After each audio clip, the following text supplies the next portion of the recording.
हमें ईश्वर से नहीं अपने आप से डरना चाहिए। हमें ईश्वर से नहीं अपने आप से डरना चाहिए, क्योंकि पाप हम करते हैं, ईश्वर नहीं। ईश्वर से कुछ मांगने पर ना मिले तो उससे नाराज नहीं होना, क्योंकि ईश्वर वो नहीं देता जो आपको अच्छा लगता है, बल्कि वो देता है जो आपके लिए अच्छा होता है। अपनी तकदीर खुद ही लिखनी होती है, ये कोई चिट्ठी नहीं है जो आप दूसरों से लिखवा लोगे।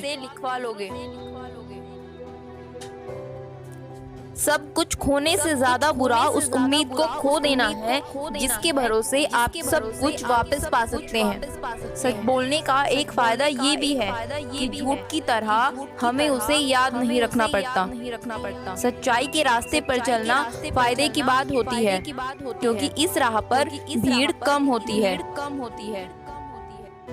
सफलता हमारा परिचय दुनिया से कराती है और असफलता हमें दुनिया का परिचय करवाती है।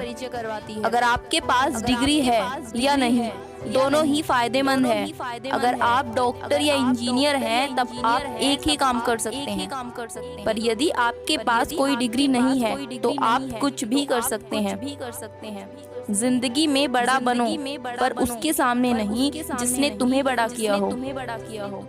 दुनिया को अक्सर वो लोग बदल देते हैं जिन्हें दुनिया कुछ करने के लायक नहीं समझती। गलती उसे कहते हैं जिससे आपने कुछ नहीं सीखा।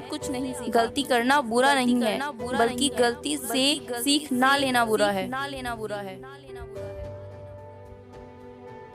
अपने कर्म को सलाम करो, दुनिया आपको सलाम करेगी। यदि कर्म को दूषित रखोगे तो हर किसी को सलाम करना पड़ेगा। रोटी कमाना कोई बड़ी बात नहीं है, लेकिन परिवार के साथ रोटी खाना बहुत बड़ी बात है। ये सच है कि पानी में तैरने वाले ही डूबते हैं, किनारे पर खड़े रहने वाले नहीं। मगर किनारे पर खड़े रहने वाले कभी तैरना भी नहीं सीख पाते। परोपकार करना, दूसरों की सेवा करना और उसमें जरा भी अहंकार ना करना, ये सच्ची शिक्षा है।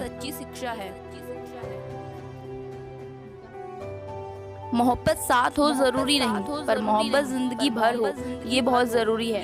किसी के साथ गलत करके अपनी बारी का इंतजार जरूर करें। कोई भी इंसान हमें तब तक धोखा नहीं दे सकता जब तक उसका मतलब हमसे पूरा नहीं होता। जब तक आप अपने बारे में अच्छा महसूस नहीं करते, आप दूसरों को भी अच्छा महसूस नहीं करा सकते। इंसान किसी काम से बचने के लिए किसी काम में लगा होता है। बात करने के लिए समय और शब्द ही नहीं, बल्कि मन भी होना चाहिए। झुको उतना ही जितना सही हो। बेवजह झुकना केवल दूसरे के अहम को बढ़ावा देता है।